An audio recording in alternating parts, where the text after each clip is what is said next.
చేస్తున్నా అని చెప్పి నారా లోకేష్ గారు అసెంబ్లీలో చాలా గట్టిగా చెప్పారు ఆ రోజు. ఈరోజు మళ్ళీ చంద్రబాబు నాయుడు గారు ఏమన్నారంట, స్కూల్ పునఃప్రారంభమయ్యడానికి రెండో మూడో విడతలుగా చేయబోతున్నాం అని చెప్పి మాట్లాడి, నిజంగా ఈ తల్లికి వందనం అన్న పథకం రాబోతుందంటారు, ప్రజలకు అందుబాటులో ఉండబోతుందంటారా లేదంటారా? ఈ రోజు వరకు కూడా ప్రజలందరూ అమ్మఒడినే అంటున్నారు.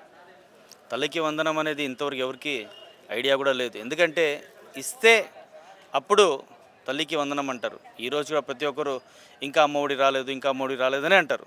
ఎందుకంటే అమ్మఒడి లాస్ట్ కాబట్టి. చంద్రబాబు నాయుడు గారు ఎలక్షన్ ముందు చాలా హామీలు కూడా ఇచ్చి, నిరుద్యోగులకి నిరుద్యోగ వృత్తి ఇస్తా, మేము వస్తే 10 సంవత్సరాలు జాబ్ క్యాలెండర్ తెస్తాం అని చెప్పి కూడా మాట్లాడన్నారు. డిఎస్సి మేము మొదటి సంతకం పెడతా అన్నారు. ఈరోజు అవి చెప్పినా జరిగినాయి అంటారు. డిఎస్సిలో మొదటి సంతకం పెట్టారు, లేదని కాదు, 100% అని చెప్పాడు, సంతకం పెట్టారు. కానీ ఇంతవరకు ఎగ్జామ్ పెట్టలేదు. ఎగ్జామ్ పెట్టి అన్ఎంప్లాయ్మెంట్కి ఎంప్లాయ్మెంట్ జనరేట్ చేసిన రోజు అప్పుడు ఆనందిస్తాం.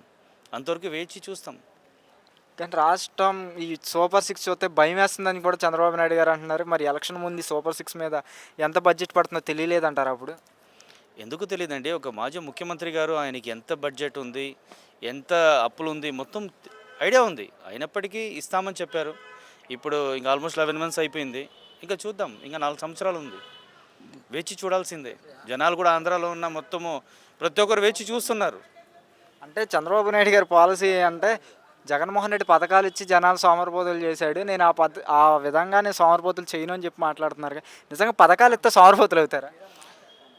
పథకాలు ఇస్తే సోమరిపోతులు అవుతారా అని ఆయనకి ఆలోచన ఉంటే నేను ఇస్తానని ఆయన ఎందుకు చెప్తాడు? జగన్మోహన్ రెడ్డి గారు ఇచ్చిన పథకాలు అవన్నీ అలాగే ఇస్తూ మిగతా ఎక్స్ట్రా కూడా ఇస్తామన్నారు. జగన్మోహన్ రెడ్డి గారు ఇచ్చిన పథకాలు ఇంతవరకు ఏది ఇవ్వలేదు.